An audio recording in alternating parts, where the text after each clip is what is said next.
आज के एपिसोड में हम जानेंगे कुछ अति विशिष्ट हवन सामग्रियों के बारे में। आप सबको डॉली झा का प्यार भरा नमस्कार और आप देख रहे हैं ओम इंसेंस शो। धूप से जुड़ी हर जानकारी के लिए आप हमारे साथ बने रहिए और हमारे चैनल को सब्सक्राइब कीजिए। तो आज के एपिसोड में हम पढ़ेंगे धूप अगरबत्ती हवन सामग्री पुस्तिका से एक और चैप्टर 16 पेज नंबर 126 पर। लेकिन आगे बढ़ने से पहले आपको ये बता दें कि आप इस एपिसोड को एक पॉडकास्ट के रूप में ट्रीट करना चाहेंगे तो आप अपने साथ अपना फेवरेट चाय कॉफ़ी कुछ भी लीजिए और हमारे साथ बैठकर रिलैक्स कीजिए। अभी पिछले बार भी मैंने यहाँ पर पॉडकास्ट ही डाला था क्योंकि अचानक ही मुझे अभी शहर से बाहर जाना पड़ा और वीडियो हम बना नहीं पाए, तो इसलिए 2 पॉडकास्ट हम देकर जा रहे हैं। बाकी अगले बार जो आप अगला एपिसोड देखेंगे उसमें आपको हम वीडियो दिखाएंगे। उसमें हम आपको एक धूप का रिव्यू देंगे। गोलोक का हलमाडी का जो नाग चंपा अगरबत्ती है या उसका रिव्यू होगा, या फिर गोलोक का ही वृंदावन फ्लावर्स नाम का जो अगरबत्ती है उसका रिव्यू होगा। तो आप वो एपिसोड ज़रूर देखिएगा। अभी के लिए हम उम्मीद करते हैं कि आपको ये पॉडकास्ट पसंद आएगा।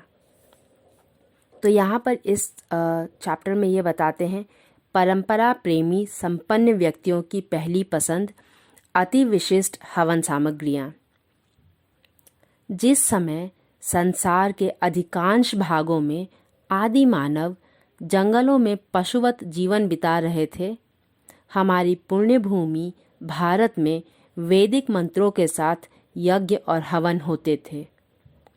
उस वैदिक काल में ही हमारे प्राचीन ऋषि मुनियों ने ऋतुओं के चक्र तथा तन मन पर मौसम के प्रभाव को भली प्रकार समझ लिया था।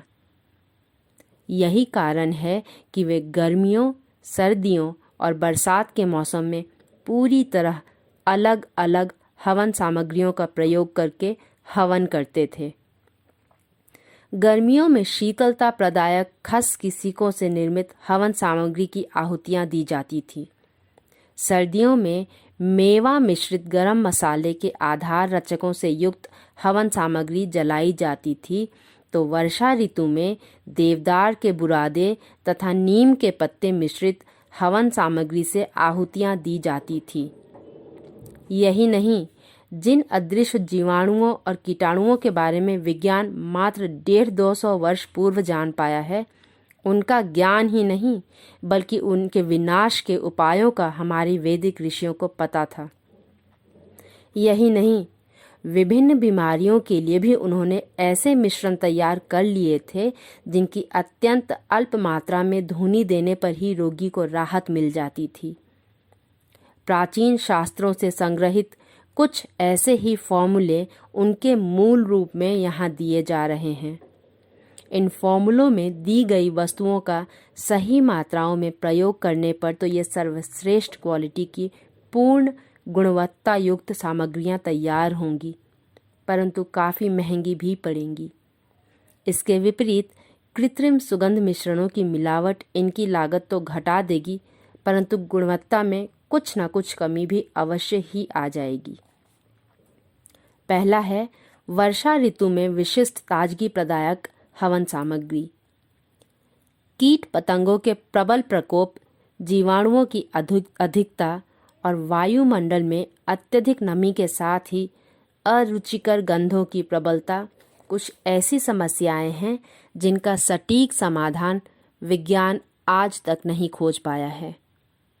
यही कारण है कि जीवाणुओं के विनाश, मच्छरों को भगाने तथा वातावरण को सुगंधित बनाने के लिए हमको अलग अलग कई वस्तुओं का प्रयोग करना पड़ता है, परंतु हमारे प्राचीन ऋषि मुनियों ने इन सभी समस्याओं का समाधान वैदिक युग में ही खोज लिया था। इस हवन सामग्री से हवन करने पर जीवाणुओं और कीटाणुओं के विनाश तथा दुर्गंध के शमन के साथ ही ऐसी मोहक सुगंध वातावरण में छा जाती है कि तन ही नहीं मन और मस्तिष्क तक आह्लादित हो जाते हैं। सबसे बड़ी बात तो यह है कि इस फॉर्मूले में लोबान, गुग्गल, लौंग, दालचीनी और कपूर ही महंगे रचक हैं। यही नहीं, कृत्रिम लोबान तथा लौंग और दालचीनी के स्थान पर इनके तेलों का प्रयोग करके आप इसके लागत मूल्य में कुछ कमी भी ला सकते हैं।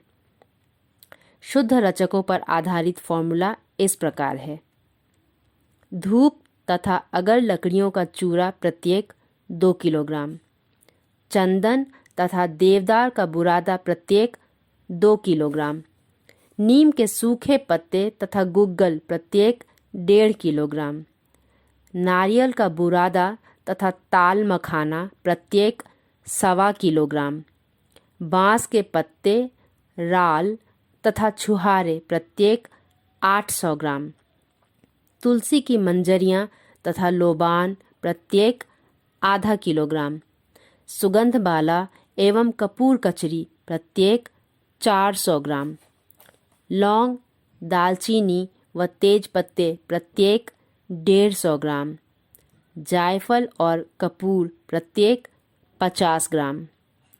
इसमें देवदार के बुरादे और नीम के पत्तों की मात्रा जैसे जैसे बढ़ाते जाएंगे, इसका लागत मूल्य कम होता जाएगा। इस हवन सामग्री के जलने पर मेवाओं और मसालों की मिश्रित सुगंध आती है, जो अधिक तीव्र न होने के बावजूद अद्भुत की सीमा तक विशिष्ट होती है। इसमें गुलाब के सूखे फूल, खस की सीकें अथवा फूलों की कोई सुगंध ना मिलाएं। इन्हें मिलाने पर यह सामान्य हवन सामग्री बनकर रह जाएंगी। इसके विपरीत मिश्रण के कुल भार के आधे तक देवदार का बुरादा तथा सफेदे की छाल और पत्तियों का चूरा मिलाने पर इसका लागत मूल्य काफ़ी कम हो जाएगा, परंतु तब आपको इसमें आवश्यकता अनुसार रसायनों से निर्मित गरम मसाले की तीक्ष्ण सुगंध अथवा फलों और मसालों की मिलीजुली सुगंध भी मिलानी होगी।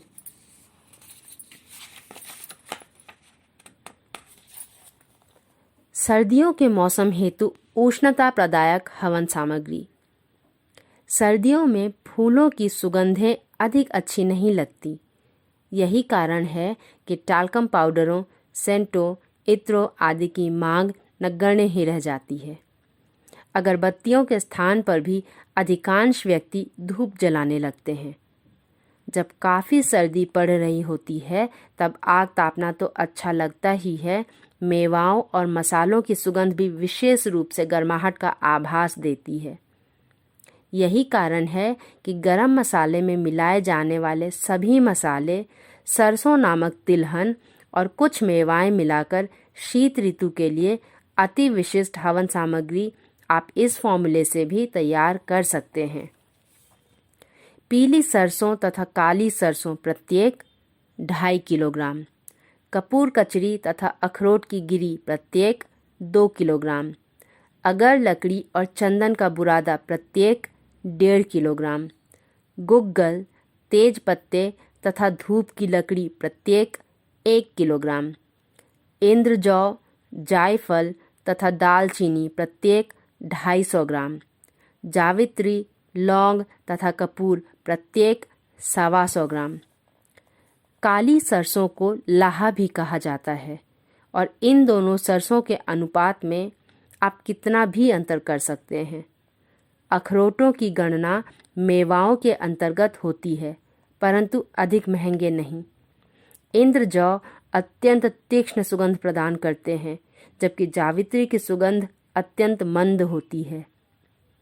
यदि गरम मसालों के स्थान पर सुगंधों का प्रयोग करें तो गरम मसाले की ठंडक प्रदायक नहीं बल्कि तीक्ष्ण सुगंध का पर्याप्त मात्रा में प्रयोग करें।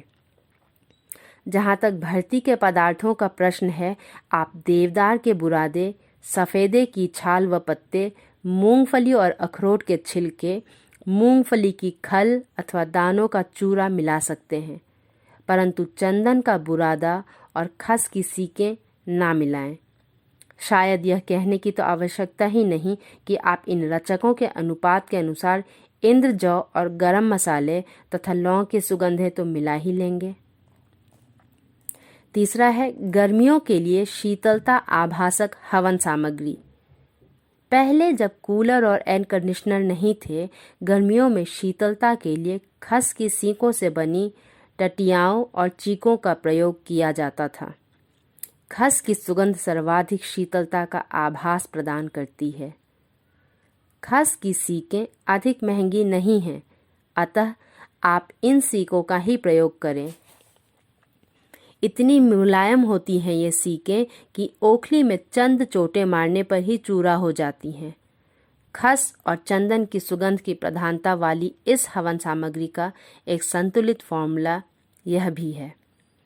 खस की सीकें तथा चंदन का बुरादा प्रत्येक 10 किलोग्राम, अगर तथा धूप की लकड़ियाँ प्रत्येक 5 किलोग्राम, हरड़, बहेड़ा, आंवला का मिश्रण अर्थात त्रिफला 4 किलोग्राम, गुलाब के फूल 2 किलोग्राम, बाल छड़ तथा सुगंध बाला प्रत्येक 2 किलोग्राम, दालचीनी, तेज पत्ते तथा छोटी इलायची प्रत्येक आधा किलोग्राम। दालचीनी, तेज पत्ती और छोटी इलायची के स्थान पर गरम मसाले की ठंडक प्रदायक सुगंध का प्रयोग आप कर सकते हैं। इन तीनों के स्थान पर आधा किलोग्राम इंद्रजौ तथा 50 मिलीलीटर तरल कपूर भी मिला सकते हैं, परंतु तब सुगंध थोड़ा बदल जाएगा। इसमें आप फूलों की सुगंध तो मिला सकते हैं, परंतु मसालों और फलों की सुगंधें ना मिलाएं।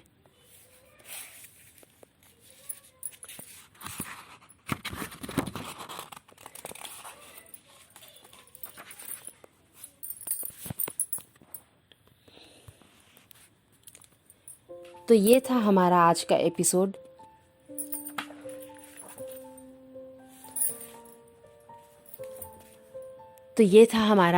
एपिसोड। अगर आपको ऐसा लगता है कि इससे किसी को कुछ सीखने को मिल सकता है तो आप ये उनके साथ शेयर कीजिए। आपको कुछ पूछना हो तो आप कमेंट सेक्शन में बताइए।